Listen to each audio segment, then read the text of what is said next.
And on our series today, our new series, The Directors, we're going to get familiar with the team behind the new film that's coming out, COWSPIRACY. And we're going to meet Kip Andersen right now from A.U.M. and Keegan Kuhn from First Spark Media. Good morning, you guys. Good morning. How you doing? Good. Let's get you guys up. So, you know, I know a little bit about you, Kip, or Keegan. I don't know really anything about you, Kip. Kip, why don't you tell me a little bit about yourself and what your organization, A.U.M, is about? A.U.M is a nonprofit, and it focuses on helping spread the word of education on how to live harmoniously with the entire planet of all beings and all walks of life, how to do that sustainably so we're all thriving, and we do that through media. So this is our first film we're producing with COWSPIRACY, and we plan on doing a lot more. Okay, so this is a new thing for you? This is new environment that you're kind of getting into? What were you doing before? I'm an entrepreneur. I have a few for-profit businesses as well. This nonprofit started about 1.5 years ago, and so this is quite new for me. I've been an activist for a little while, but this is new for me, the nonprofit. Okay, Keegan, I know you and I met a little over 1 year or so ago when I reached out to you after I saw your film Turlock. Was that your entry? How long has First Spark Media been around, and how long have you been making movies in this realm? Yeah, the first feature documentary for First Spark was Turlock. I've been doing videos for nonprofits for about 2 years prior to that, but that was kind of my jump into doing documentary films. Okay, I'm really interested in the filmmaking part of this, and I want to kind of break this out into really 2 areas, and I want to talk about the film and the filmmaking part first, and then I want to talk, you know, about really what's going on, the subject matter, I think a little bit more in depth second. Who came up with the idea, and how did you guys initiate this process? Well, I came up with the idea. I'm not trying to give away. Came up with the idea quite a few years ago, and in a way, I was waiting for a film like this to happen, and it never really did. So I was always planning on making. I've been to film school and always wanted to make films, and worked with a few recruiters just barely on the subject, and it just never worked out. And then magically, Keegan, and then Spark. Ironically, First Spark, and happened really quickly, and we just bonded, and it was just really easy to work together, and it was just rapid fire after that. Did you guys know each other beforehand? No, it was interesting because most people when they meet us, they're like, "Oh, you guys known each other forever and ever," and it's been a little over a year. Yeah, a little over a year. So. Keep, I know you're a filmmaker. Kip, are you also a filmmaker too? Is that your background? I went to film school a long time ago, and then got kind of diverted with kind of an entrepreneur route. But it's always been dreams to make movies. But this is the first one I've done. Okay, let's start right from the beginning. The name COWSPIRACY, the sustainability secret. You know, without going too much into it right now, how do you know, the materials that we're seeing, the imagery of the poster, the Indiegogo campaign that you guys are successfully running right now, the trailers that we're seeing are very impactful. They're pretty pictures. Who is the creative driving force behind the look and feel? Well, I mean, I'm the director of photography on the film, so visually, I'd have the biggest role in that. But definitely, you know, we're co-directors in the project, so Kip has a large say in how things visually look as well. We went for a really kind of stylized look as far as the color grading. It's a little bit over the top in some aspects, but we really wanted something that was really vibrant, that just stood out from other documentaries. You know, documentaries tend to have kind of more of a flat look, or the quality is secondary to the subject, and we wanted the quality of this film to be at par with, you know, the subject. Is that hard to do with this type of documentary? Because I know for us at World Animal Awareness Society, you know, we wrestle with that all the time. You know, what needs to look like film, what needs to look like a newsreel, what needs to look like something that can work on the web, and sometimes that really kind of can affect you. But you know, we're turning out all different types of material, and there's stuff that fits certain things. But it's got to be much harder to make sure that your imagery is really beautiful and you got pristine. How much control of the situations or the characters or the things in the movie did you have? You know, for a lot of these, you know, the interviews, there's almost 40 interviews in this documentary, and we were asking for 2-hour slots to film a lot of these interviews, and you know, most of these organizations and people that were interviewing couldn't give us 2 hours. So it would be literally, we would have, you know, no setup time. We would basically rush into an office, set up as quickly as possible, I mean, like 5-10 minutes, you know, pick the shot and set it up as quick as possible. So we had very little control, but we shot the whole film on primarily on Canon 5D Mark II cameras, which are DSLR cameras, which have just, you know, these beautiful images and giant sensors. And then we shot the whole thing on prime lenses. So there's a beauty to the shallow depth of field that you can get with those cameras and lenses. But as far as control over the shooting environments, we had very, very little control. I mean, it was kind of a source of pride while making the film that we used very few external lights. In post, we cleaned that up a lot with, you know, the color grading and color correction. But you know, the film was very much run and gun, and not a lot of setup time. And it was really just Kip and at only 3 other shoots we have a second camera operator. Yep. What I'd like to do right now is cut away real quick and take a look at your video, the initial official teaser. Can you see this on the screen right now? We can't. Can you see it on the screen? Just see you. Let's see if I can pop over onto this other screen and let's see what we get. Let's go. You see it now? Yeah, now it is. Okay, then let's see if we can pull up the actual video. So you can see this correctly? Yeah. All right, groovy. Let's see how it runs with everybody watching in real time as we're playing. Let's kick this maybe to 720.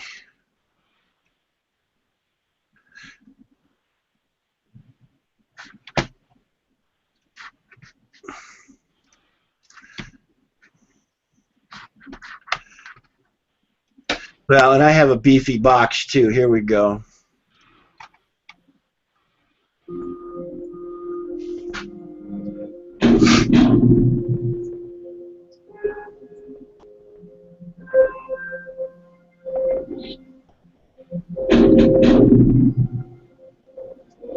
Do you think there should be any concern of us making this documentary? Of course. Because you don't realize right now that you're putting your neck on the chopping block. You know, you better take that camera and throw it away. It's an environmental disaster that's being ignored by the very people who should be championing. The membership organizations, you know, a lot of them, they're looking to maximize the number of people making contributions. Leading cause of environmental degradation is we need to address that as well. Actually, part of that. It's not up to the Department of Water Resources. it's hard to say what is a leading cause. You can answer that question in a few different ways.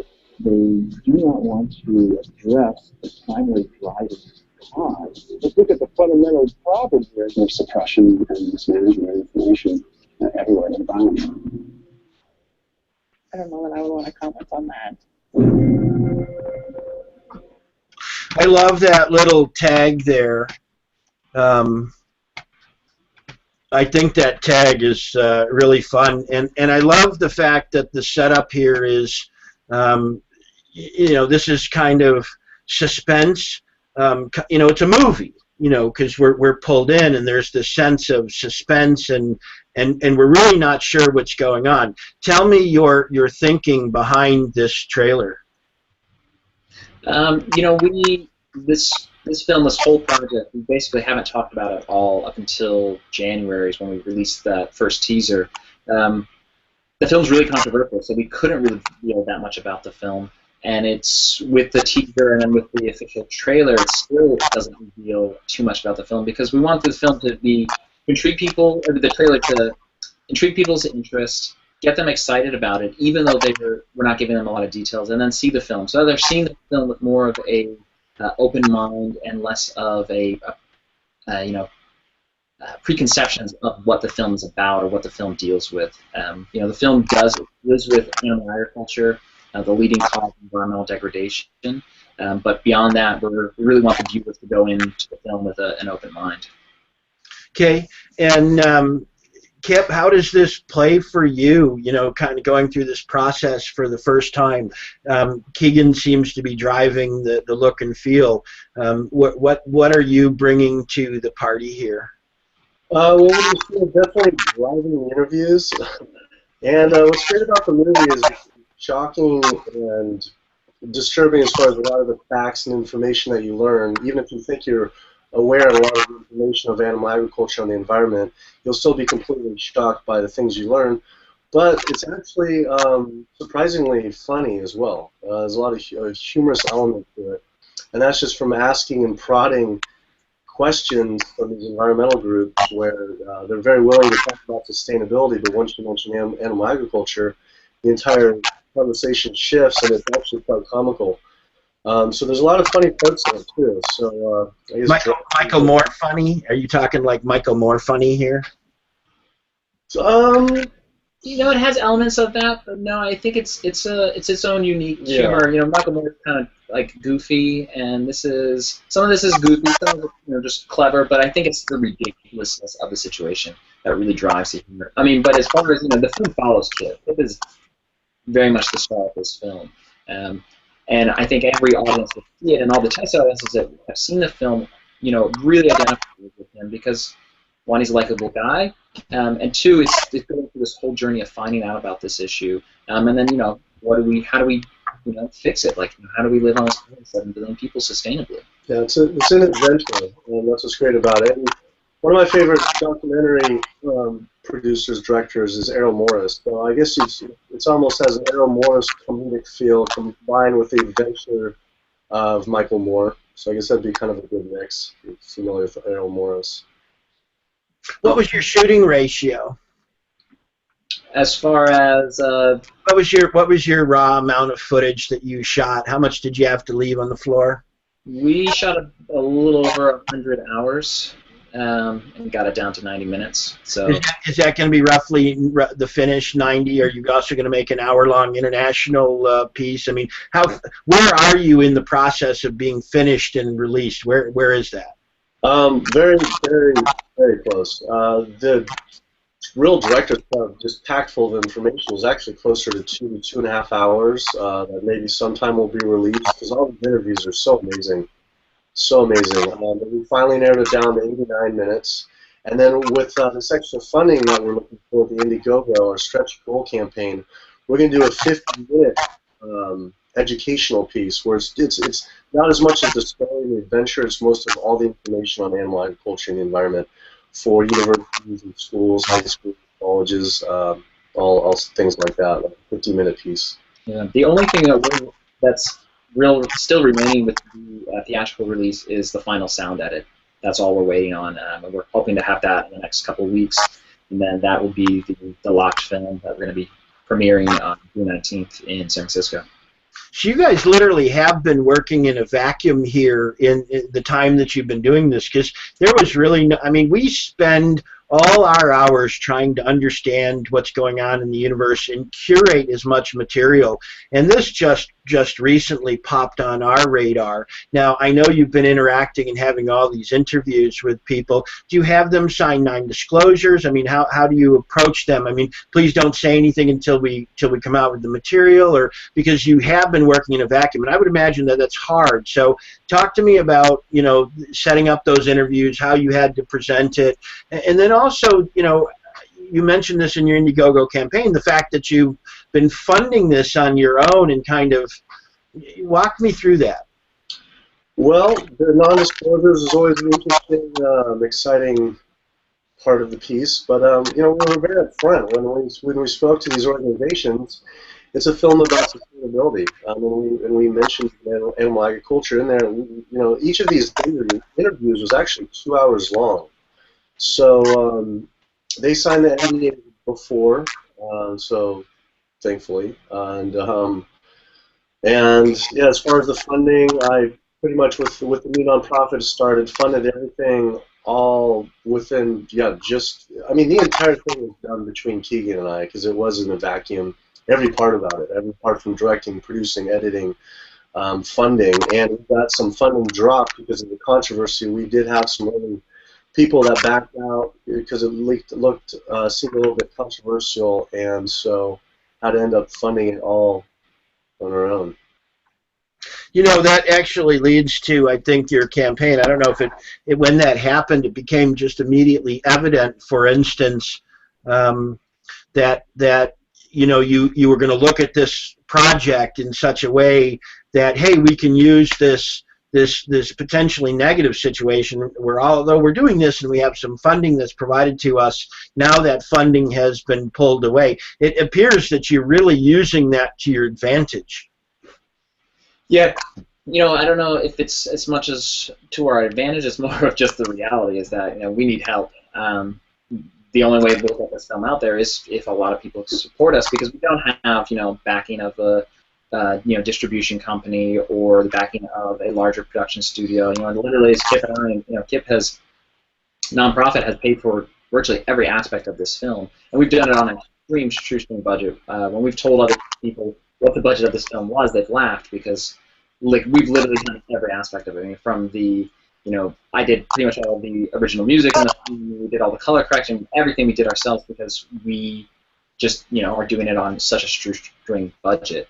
But to have people see that and they see that, you know, we're doing it on our own, I think it does. It encourages people to support it because it's not this big, you know, production. It's not this big, you know, studio that's producing this. But it looks like a big production. That's the thing, is you've done a fantastic job of, you know, kind of having this huge production value on this small film, and that should be the advantage today with all these great new cameras and software and things available to us. We're just now a brand new 4K house, and shooting 4K is just beautiful. It's amazing what you can do with it. But I think what sets you guys apart to some degree differently is your storytelling skills. You know, so talk to me about how you were approaching this, Keegan. You know, we really wanted for it to be a story. You know, there's too many documentaries, in my opinion, that are just a lot of talking heads, and there's not a real strong narrative. And we knew that in order to get people engaged in the film, you know, there's a reason why documentaries aren't as popular as narrative films, because they tend to not engage people emotionally in the same way. It's, again, a lot of static shots. So we really wanted the film to have that strong narrative following Kip on this journey. The film's packed full of information, but it had to have that emotional connection. Otherwise, it's just an educational piece. And I think we really did that well where, you know, people, where we've shown the film for critiquing or for other aspects, from creative aspects, they forget that they're watching the film for work. You know, they forget that they're watching the film to be critiquing it. They get so engaged in the story, and that is, you know, the best, you know, highest compliment we can get for telling this story. Yeah, let's talk about this this very successful Indiegogo campaign that you guys have. 6 days, 7 days out the box, and you crack your number. I know you say you didn't have any expectation of it, but you're well down the pike with the project. You've got these really compelling elements. It plays like in the trailer a suspense thriller. Is there a lot of action in the film? But more importantly, tell me what you think was really what took your Indiegogo campaign to another level. Well, I think they do. The movie is an adventure, and it really is. You get taken away with it. You just kind of go along with the character. I guess in a way, a character I play or I am, and it just carries you along this adventure. And before you know it, you're just jumping all around finding all this new information, jumping into different conversations with different organizations. And then the subject matter, as far as the Indiegogo campaign, it just resonates with everyone. As we say, it's kind of a movie we've all been waiting for. A lot of people. I thought a movie something like this was going to be done 5, 6 years ago, and it just never was, because the impact of animal agriculture is in a way, in some circles, well known, but no one's really done it out to the mass media and like the mass population, and that's why we felt to have a narrative, to do that in a really powerful way, would resonate with a lot of people, and that's where the suspense, I think people really resonate with that. So I think that's what kickstarted the Indiegogo campaign. But we're still overwhelmed and just so inspired to see how global the excitement is. So it's great. Well, I want to talk more about the actual meat of the movie in just a second, but I want to play your Indiegogo trailer and see if that will play. Let's check this out. Let's see if I'm doing this right. Apparently I'm not. So one more time. Screen share. I want this one, this one. Come on, and now we'll go over. You think there should be any concern of us making this documentary? Of course. If you don't realize right now that you're putting your neck on the chopping block, you better take that camera and throw it away.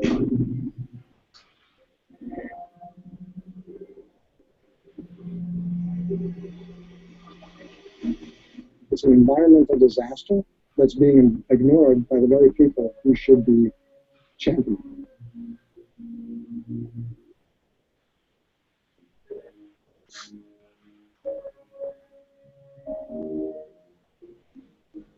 Let's look at the fundamental problem here. No one wants to talk about it because they're membership organizations. A lot of them. They're looking to maximize the number of people making contributions. Leading cause of environmental degradation is. We need to address that as well. It's not up to the Department of Water Resources. Hard to actually target like one thing. I don't necessarily know what it is. There's suppression and mismanagement of information everywhere in the balance. It starts at the local level, but then it goes all the way to Congress. When you consider the devastation it's having on our planet as well as the oceans. We're in the middle of the largest mass extinction of species in 65 million years. They can dictate the federal policies because they have so much political power. They're one of the largest industries on the planet, with the biggest environmental impact, trying to keep us in the dark about how it's operating. That's the one thing no one talks about here. Everybody goes along that. Unfortunately, we are no longer able to fund your film project. We had a meeting, and due to the growing controversial subject matter, well, you're going up against people that have massive legal resources, and you have nothing. A lot of people just keep their mouth shut because they don't want to be the next one with the bull to their head. I don't know that I would want to comment on that. Hi, my name is Kip Andersen. And my name's Keegan. We're the directors of the feature-length environmental documentary, COWSPIRACY, The Sustainability Secret. This film exposes the... All right, we're going to get you guys live instead, which is even better. Let's see if I can screen share this again and get this correct. Let's try to do this one more time. Let's go. I'm still learning how to kind of traverse this too, and what's great is I can actually cut it down even once it's already in the system, which is great. So that's you, and this should be me, and this is you again. All right, so we're back up here. Yeah, that's really powerful stuff. So the one thing, we're making these types of, we're not making this film. We're making movies about humans and animals and these interactions. And I'm just wondering, my take on this is, especially when I see the different groups that come up here, and the fact that you've got this really potentially a very explosive subject as we get further into this. How many people do you think you're going to, and how many organizations do you guys actually think you're going to piss off? Yeah. I mean, between the people in our business, we see that there's people that are in the white home team, people in the gray that are the away team. We're the guys in the blue that actually make sure everybody, for the most part, is playing, properly, kind of reffing and watching. You guys come in here and you're pissing off all sides. we actually think of the word inspiring all sides. Our goal is to inspire them to make a difference. And the whole goal of the film is that when it comes out, that especially with this Indiegogo, we're getting so much support to show that people do care about this. The nonprofits, you can be profitable, you can be a successful nonprofit, and still tackle the key, most important issue of all, and still get a lot of support. So that's really the goal. Definitely fire a spark, but to inspire all sides to come on, let's work on this together.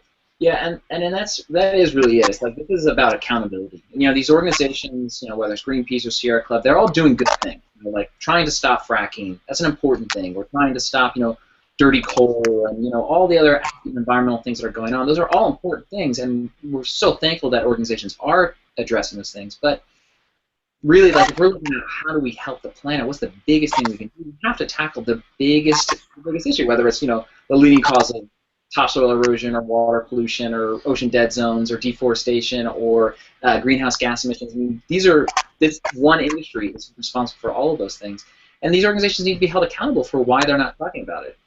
Because we entrust organizations to inform us and keep us up to date on what we can all be doing to help the planet. And if they fail to address this, then they're failing their job, and they need to be, it needs to be brought up.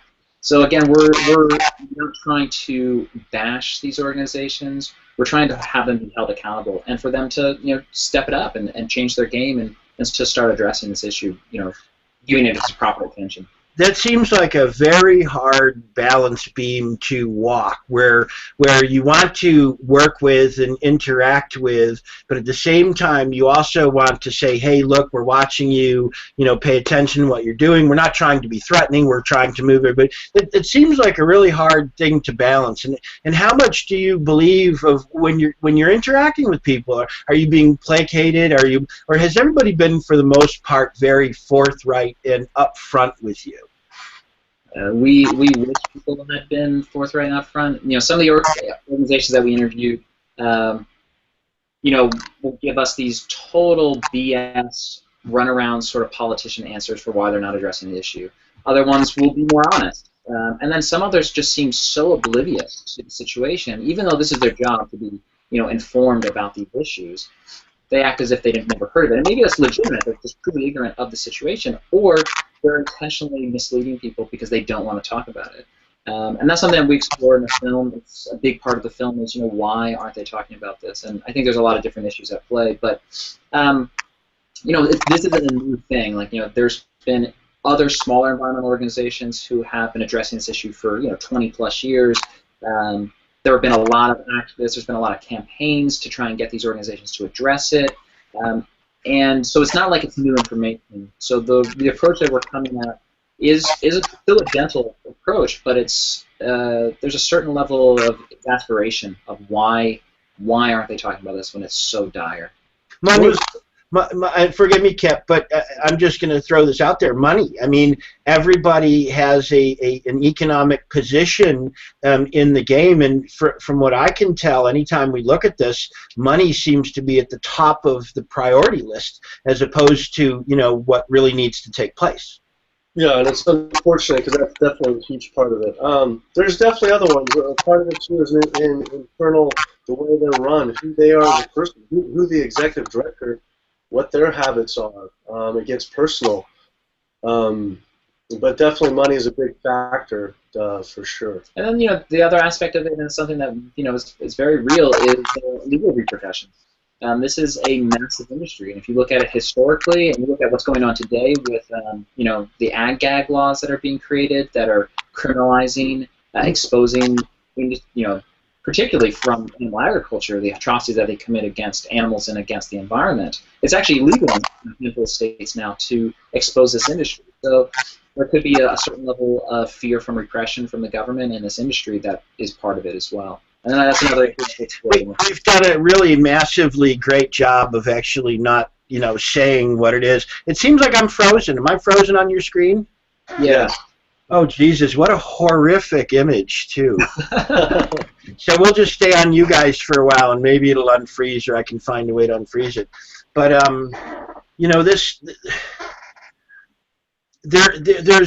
there's motivation behind what everybody's doing, and it's not always, towards that same goal. And I want you to kind of share, the industry. I mean, we're not going to get too in deep with stuff, even though, Kip, I want to ask you really about, you being out and about and interacting. But what industry are we talking about? Because we've done a great job not saying it the whole time so far.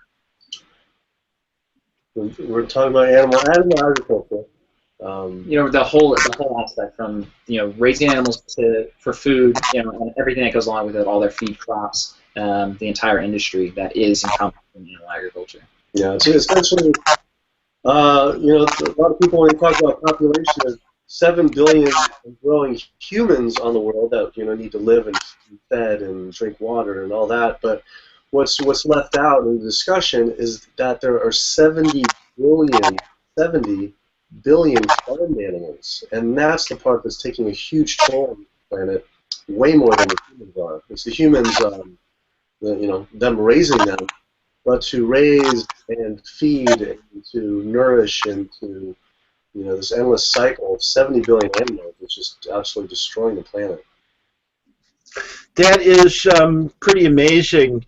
Now, here, look, I've got your graphic up instead of my frozen face. I think this is much better. If you're just tuning in, this is Tom McPhee with the World Animal Awareness Society, and we're talking with Kip Andersen, and Keegan Kuhn, the creative force behind this new movie, COWSPIRACY.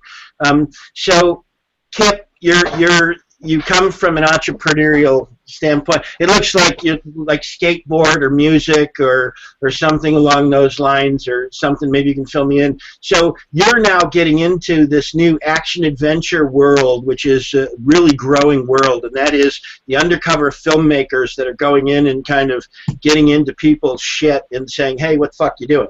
Now, you guys know that this has been a really sketchy, situation over the, period of time when people go to do this. So what's your mindset, Kip, when you're going into this? What did you find, and are you going to therapy now? No, this was kind of my therapy, actually, to actually do this. To sit around where nothing is being done, that's the time where you need the therapy. Making it, especially some of these interviews in the trailer, it is scary. Coming out of the interviews, literally, I asked Hank Howard, should we be moving to Cuba here in next year? But then what it kind of resonates is that the big factor, the big thing, is that we should need to be fearful of what we are globally going into. Like, way more than my personal being scared or frightened of something might happen to us or Keegan. It's that the entire planet might not be around in decades due to this industry and due to what's going on. And that's the part that's really fearful, that us globally all together need to be afraid of, to the point where we actually do something and make a difference and get together, because we have to, we must. And so that supersedes all the personal fear that I would believe, either one of us have. Well, along those lines, because the follow-on for me was going to be, well, who the hell do you think you are that you can just go ahead and put your nose in people's business and go, hey, and literally it does just come down to that. It's like you basically are someone who says, I'm aware, I'm paying attention to what's going on, and I have a voice about it. I mean, where does that come from? Being informed, and a lot of it is, that's what's great about the movie, is that you kind of follow me on this venture of learning these things, and it's literally the process I went through.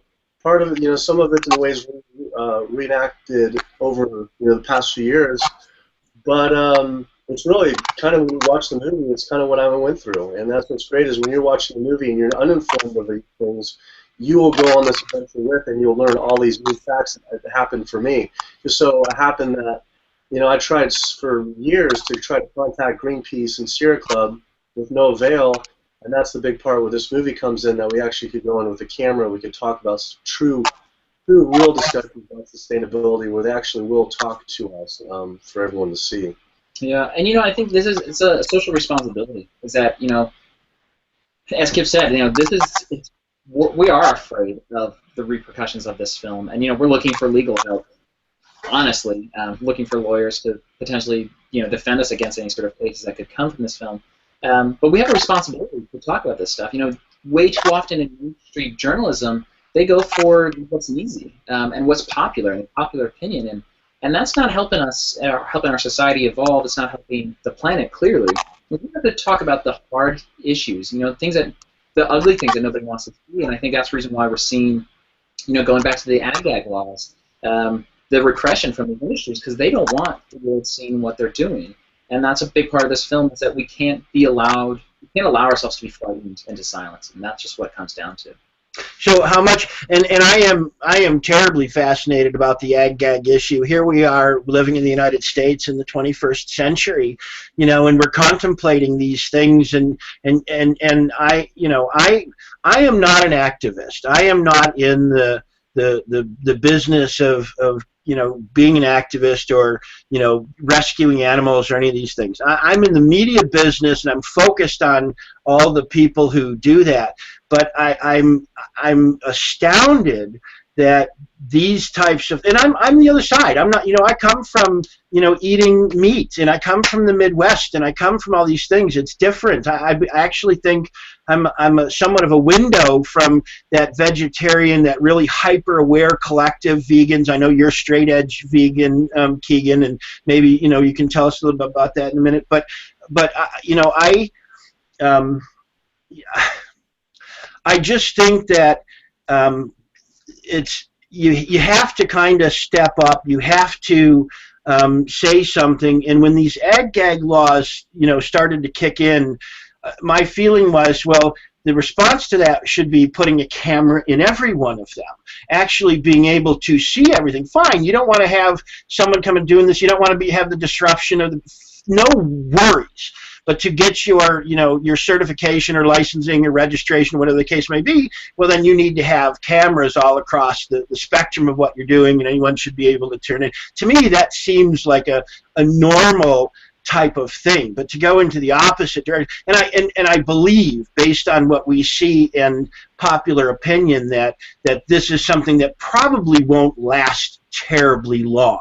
And I wonder about your thoughts on that, because we would love to test this. We'd love to work with places and farms and put cameras in and start showing how, you know, how it needs to look, and maybe there's another economic way to create pressure the other way, that, hey, everybody needs to see this, you know, whether you eat meat or you don't. So what's your thoughts on ag-gag, and how much does it play a part in this movie?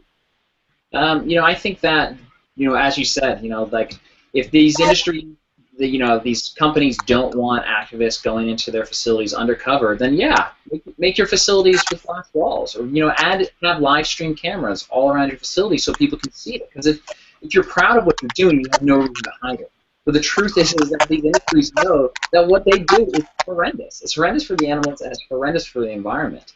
And so they don't want people to do it. So they'll push through hard legislations to make it impossible to see. And there's a reason why, you know, slaughterhouses don't have glass walls. People are horrified about what happens to animals. And then the environmental impact of it is just astronomical. And so they don't want people seeing this. But I feel like it's, again, a responsibility that, you know, who wouldn't want to know how their food's produced? You don't want to, you know, whether you eat one or not, like, you're going to want to know how all your food is produced. And there's no, you know, laws created against walking through a strawberry field, or, you know, walking through a cornfield, other than maybe trespassing. They're not necessarily going to want you disturbing their crops. But when it comes to animal agriculture, there are very serious anti-terrorism legislation about going onto a farm where they raise animals. And why is that? And it's because the general public is greatly disturbed by what it means for the animals and the environment. Kip, Keegan, I know, is straight edge vegan. Have you ever been a meat eater? Are you vegetarian? Yeah, I'm a conscious eater. I guess I'd say that. I like to call it that. Vegan, you call that. Yeah, but I did grow up eating meat, American diet, meat, dairy, eggs, completely 110% addicted to cheese, big time, every meal. I couldn't even imagine going one day without cheese. So when people tell me, oh, I couldn't do that because I couldn't have cheese, I'm like, you have no idea. And addicted to meat, all animal flesh, and yeah, for a long, long time. But once I learned all the information and found everything, I made this big food choice decisions transformation, I guess you'd say. So right now we're talking with Keegan Kuhn of First Spark Media and Kip Andersen with Animal United Movement, A.U.M, and we're talking about the new movie COWSPIRACY, the sustainability secret. And what do we learn from, I know it's not an educational movie. It's a movie, and it seems very suspenseful, and it seems compelling, that I personally am very interested in looking at the movie, the whole stylings of it, the presentation. But I'm always looking for stuff that's deeper in a movie too. So what's the deeper? What do we learn here, Kip? What did you learn? What is different? Let me ask it a different way. Has your life changed in the past year because of what you discovered? Absolutely. A lot of the stuff was things that I kind of already would guess would happen, but there are some things that I had no idea about. A big, huge thing that was a big eye-opener for me is when we explore into wildlife and how wolves and wild horses are affected. That we have a great piece in there about the film. And then discovering things like it's really important when we're making this film to have solutions at the end. And that was so important because so many movies, especially when dealing with such a serious subject matter, it just kind of leaves you at the end of it saying, wow, it's overwhelming, what can I even do, it's too much. The very end of it, we have a lot of solutions, and that was really inspiring to see. That changed my life forever, seeing veganic farming, true sustainable farming, people working together, new companies arising all the time, like just exploding just in the past few years. That we go and interview, and to see this shift that is happening, we're right in the middle of this paradigm shift, that we're literally in the middle of it, we can see the light, and it's just so exciting. So yes, it's been a great, huge transformational year for me, for sure.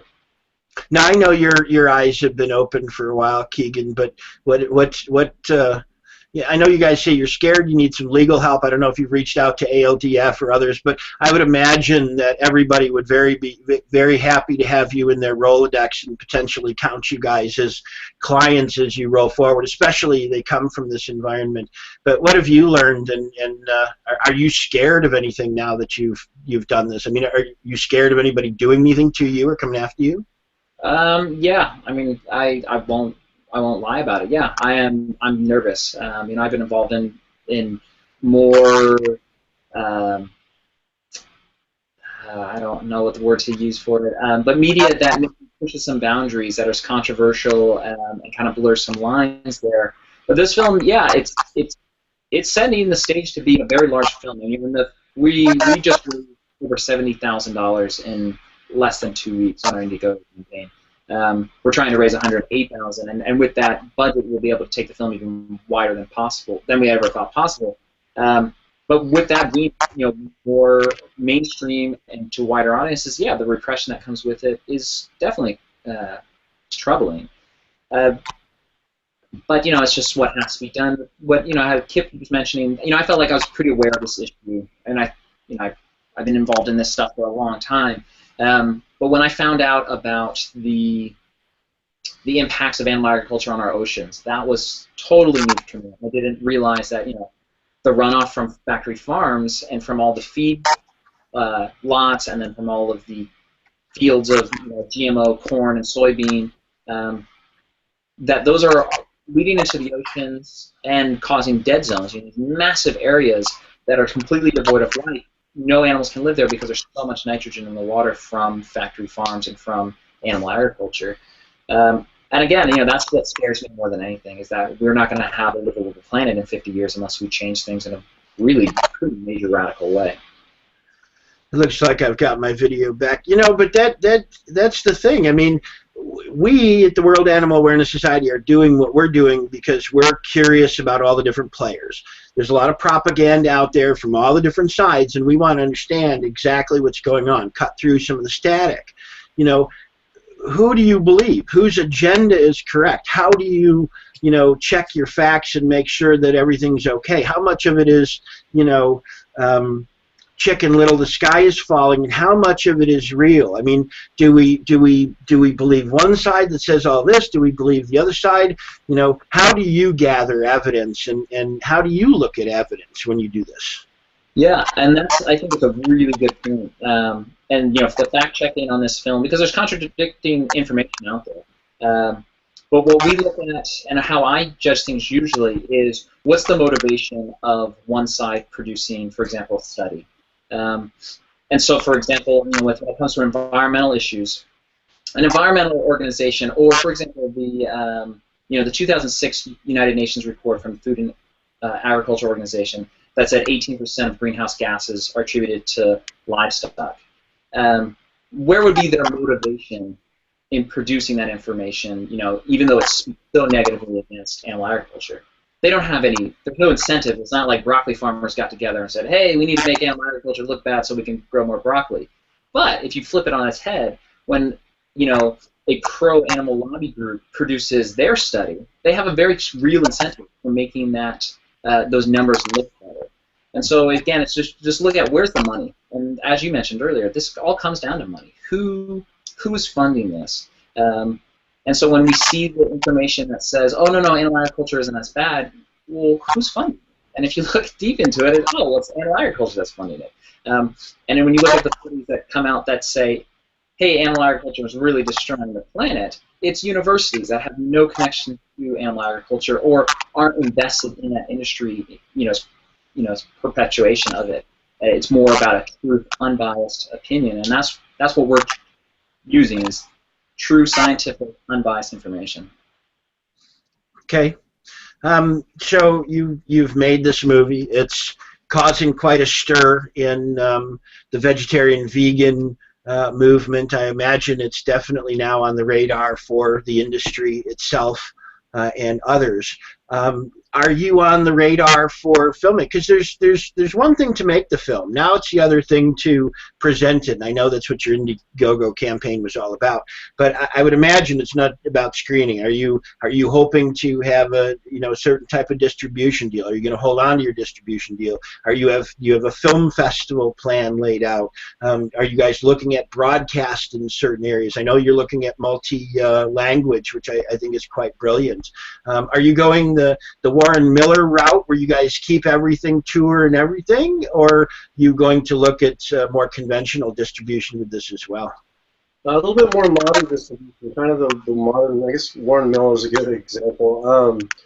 We found out a little too controversial for film festivals, and it was proven when we did not get into the same. You guys, this film is too controversial for film festivals?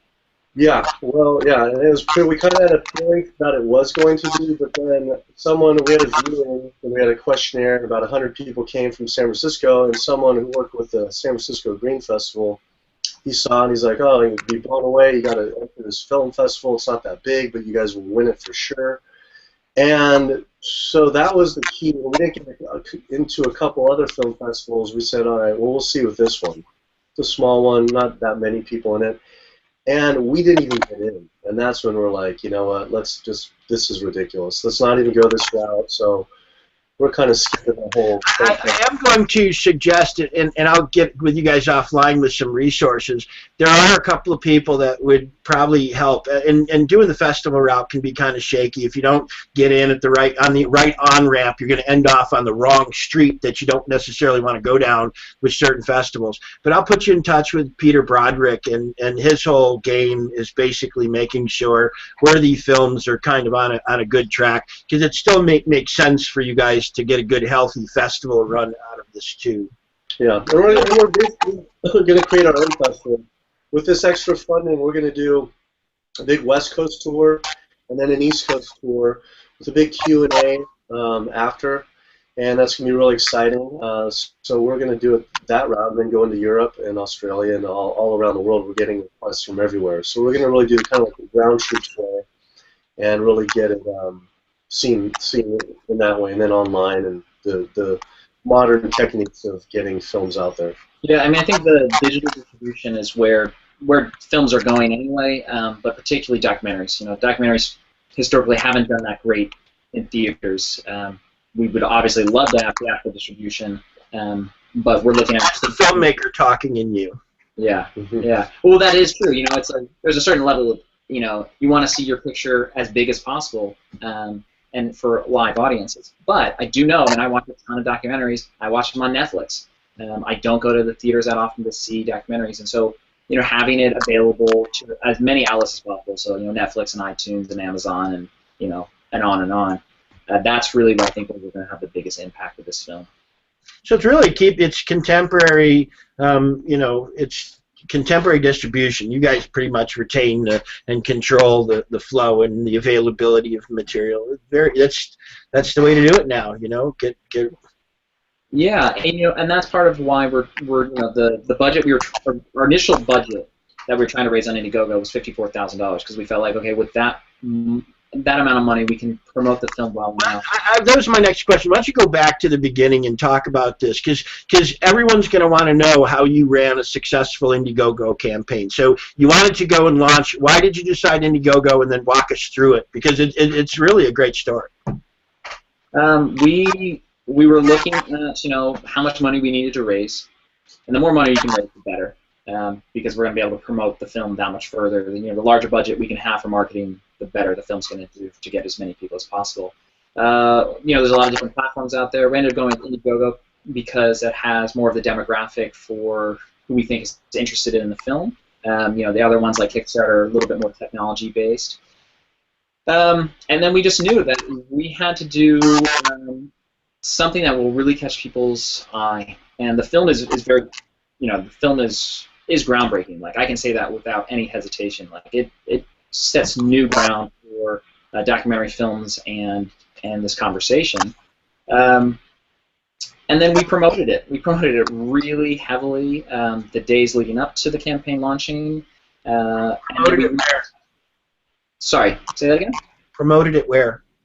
We talked to as many people as we knew in influential places, whether they were with nonprofit organizations, whether they were public figures, people who are notable that, you know, others look up to, and we asked as many people to contribute as possible for that initial kick. And, you know, we hit, I think, 30% in our first day of our goal, which is, you know, if you can hit 30% in your first couple days, if you can hit 30% in your first week, your chances of hitting your goal are very high.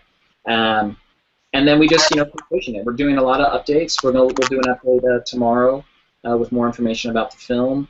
So keeping people engaged is a big part of it, and allowing people to feel that they're part of this film, because they really are. Like, we couldn't make this film without everybody who's contributing.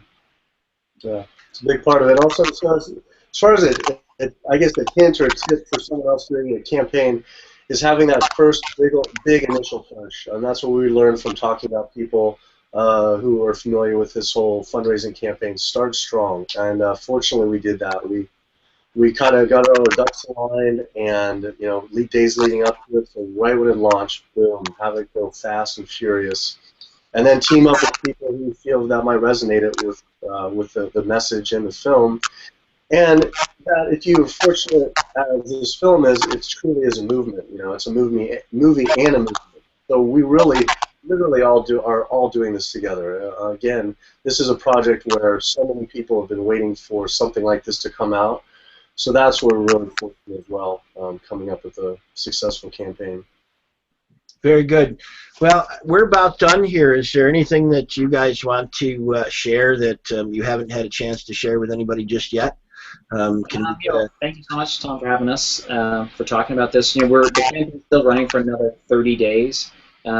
the more money we can raise, the more we can do with it. You know, you mentioned we're going to do subtitles in 10 or more languages. We want to do dubbed versions in German and Spanish and potentially Mandarin. Having as large a distribution as possible. So if anyone is interested in the campaign, going to COWSPIRACY.com. There's a link to our Indiegogo campaign to help us, you know, get this film out to as many people as possible. Yeah, those kinds of goals, that makes this a legacy project for you. This is something that will be with the both of you that you'll probably be carrying forth for probably decades, won't you? Yeah. Yeah. Well, we hope that this film will be, you know, a real jumping off point for a lot of people, and to get this whole movement really going. You know, there films do come along that change the course of history, and you can look at the impact that a film like An Inconvenient Truth had on people in the discussion of climate change. This film has that potential, and we just, you know, we need as many people to get involved as possible for it to have the impact that we all need on this planet. Can you guys run through a couple of URLs? Again, we're going to rebroadcast this too. One, we're going to make this available that didn't see it live because we had to reset. But we've also been capturing this with high-def cameras on both our sides, and we're going to put the footage together and tighten this interview and have it look a little prettier too and repost. But what links can you share with us right now that are essential for people to know about? Definitely for the next 30 days, right now it's May, so through May 2014, it's the Indiegogo campaign, COWSPIRACY, and our website, COWSPIRACY.com. That's the easiest, most simple way. We're going to have incredible updates. Moving forward, the website's just going to be a wealth of information. We're going to eventually release longer releases of the interviews that are just so amazing. The movie, you know, we have to concise, everything was so short. That the website is going to just really explode all the stuff that we wanted to have in this film that we couldn't. So it's going to be a real fun website with tons of information. So definitely go there, www.cowspiracy.com. Very cool. I have one last question before we get off. Do you guys have an idea what, I know you got a whole big distribution thing in front of you, but you can't be working together for a whole year and not be talking about next project. Do you know what the next project is? We do. It's actually the first part of a trilogy. We can't go into too much of it, but it's the first part of a trilogy. The second one, this next film after this one, we're really excited about. I don't know if we're... Yeah, I mean, it'll be just as groundbreaking. It'll be just as controversial, if not more controversial. Inspiring. Very inspiring. You know, just groundbreaking, and that's, you know, the response that we've gotten from the film has been extremely encouraging for what the next film and then the third film will hold. And if people see this film and they're excited about it, they're just going to be even more excited about the second and third. Cool. And Keegan, I definitely, and Kip, I mentioned this to Keegan before, but I'd love to invite you guys a little further into this community and help us kind of build a little bit of a forum type community. You guys kind of came out during Louis 6, which just premiered at Tribeca last week, and there's some other films that have been popping, and this environment is very robust. However, filmmakers, and you know, I get this too, you know, although we're looking through the lens, we're doing our work and everything, once we get through it tends to catch up with us. And so I invite you guys to you know, get involved and help us maybe create a little community where filmmakers that are making these types of movies all over the world can gather, and we can share our experiences and find ways to find some connectedness. Absolutely. That's great. It's all about working together. It's great the time we live in and how easy it is to do that. So to take advantage of that, it's definitely, it's great. Well, thank you both, Kip Andersen with an E, and Keegan Kuhn, First Spark Media, and A.U.M, and their new film, this film, COWSPIRACY, the Sustainability Secret. Thanks, guys. Thank you so much. Again, this is Tom McPhee with the World Animal Awareness Society, and we've just had a chance to listen to Keegan Kuhn and Kip Andersen talk about their new film, COWSPIRACY. Look for it on tour coming up very soon, and plug into the links that are available. All right, thanks, guys. This has been the directors with the World Animal Awareness Society. We'll see you next time.